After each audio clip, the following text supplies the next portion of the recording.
pour more wine. And we're live. And we're live.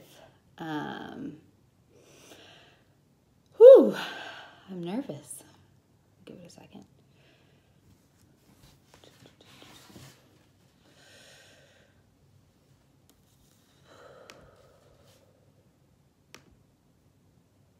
Okay. All right. Hi, guys. So I'm going to start off by just saying that originally Sean and I weren't going to share, he's in here, we weren't going to share much about our, hey Sam, about our journey until we were pregnant. We were just going to kind of keep quiet. So we decided that after reading that statistic today, that 61% of people hide this from their friends and their family, and the anxiety and depression rate from fertility, I like to say fertility instead of infertility, is that of people that also have cancer, was like shocking to me. It literally spoke to my soul to, just kind of face our fears just so we can help that one couple out there. Like, that's our whole goal in all of this, to share our story, to help someone else out there. I'm going to start to cry. Because this journey is something that you don't go into, like, as a couple thinking that's going to happen. You don't go into planning to start a family thinking that, you're going to be on this road. So I wrote down a few things that I'm going to touch on, but a little bit of the backstory on our journey, just a little bit, is we went to Costa Rica in May, and we were like, okay, we're going to come back, take our Zika test, and then be pregnant right away, like what every couple thinks. And we started trying in July, and I just felt nudged to get things checked out. So September, 2 months after we started trying, we both went and got things checked out. And thank God we didn't wait a year.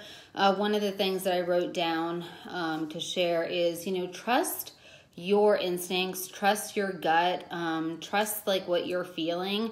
Don't necessarily, I'm persistent, impatient, and tenacious as all get up. So I was like, nope, we're not waiting a year. We're not even waiting 6 months. We're going to get checked out. So thank God we did, because we found a few things that were going on, and I won't go too deep into the logistics behind our fertility journey, but I did get a polyp removed, and we did have 2 failed IUIs, and that's where they essentially take the Sean's sperm and put it directly into your uterus. For those of you guys who don't know, getting technical with it. But we had 2 failed IUIs, and we decided to make the decision to move on to IVF.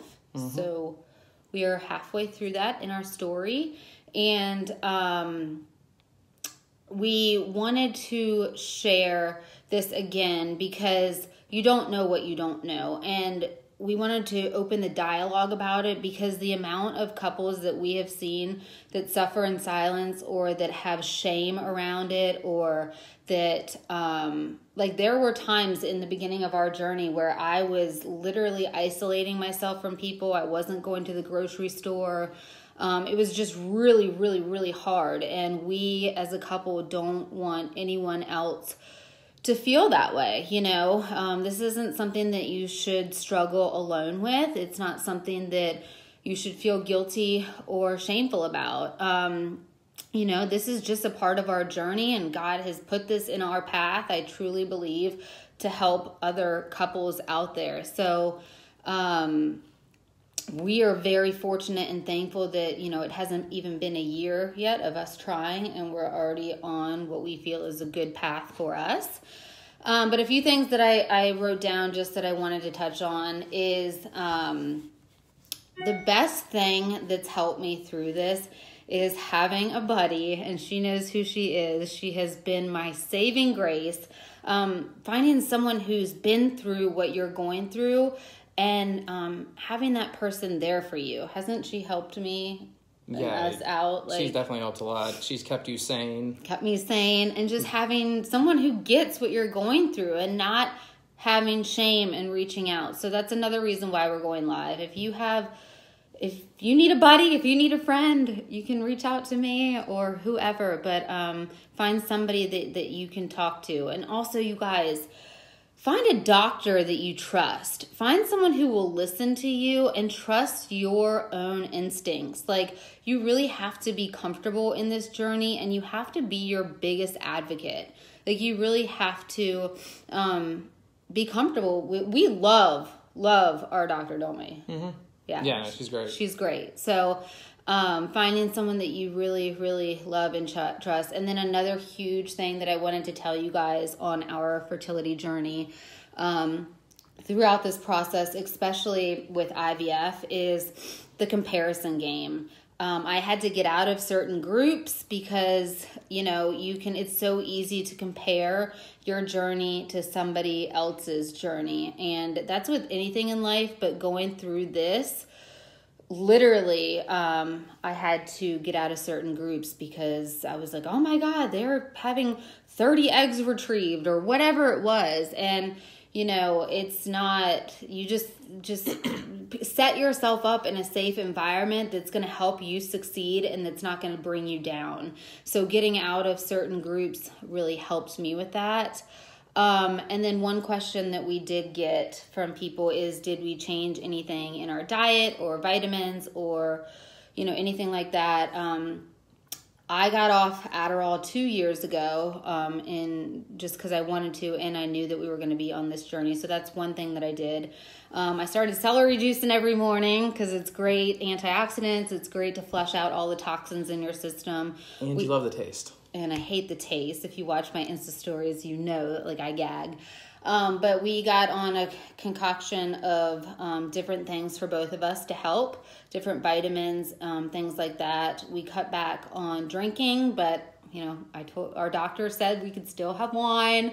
We could still, moderation. Yeah, it was like, so can we drink till it's pink? And she laughed. But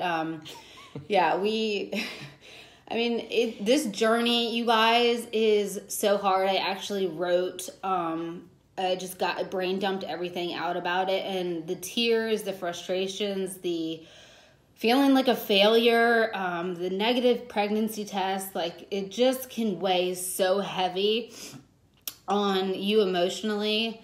And it's brought us so much closer as a couple going through this together.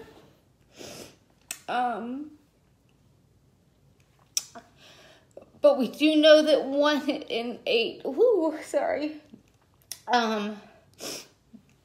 in 8 couples struggle with this. And we, fortunately for all of our good friends and our family, we haven't had anyone super close to us until now that have gone through, obviously we've met couples now. We know people now that we've connected with, but we never walked into this journey thinking this would be our journey, because you don't know what you don't know. No one we knew struggled with this. All my good friends, they got pregnant easily, and we're so happy for them. But it's like, we really wanted to share this because it wasn't the path that we thought we would be on. And we know now that 1 in 8 couples struggle with it, and all kinds of reasons. It can be unexplained, female, male, both.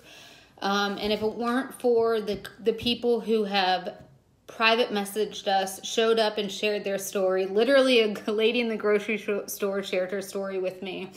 I tell everyone what we're going through. I'm like, oh yeah, I got my IVF weave hair in. And, we bought t-shirts. We bought t-shirts. We have a great attitude about it, but it doesn't take away the deep hurt and frustration and heartbreak. But Sean and I both know that that there's going to be amazing things that are going to come from this journey. We're in great hands, and we just wanted to update you guys. We're halfway through IVF, and we'll update at some point in time whenever it gets a little more real. It gets a little more real. But if you're going through this, you're not alone. We feel you, we see you, we hear you. We love you, and we are always there for you. So if you guys have any questions, don't hesitate to reach out. All right. Thanks, guys. Oh, 47. How about that? Bye, guys.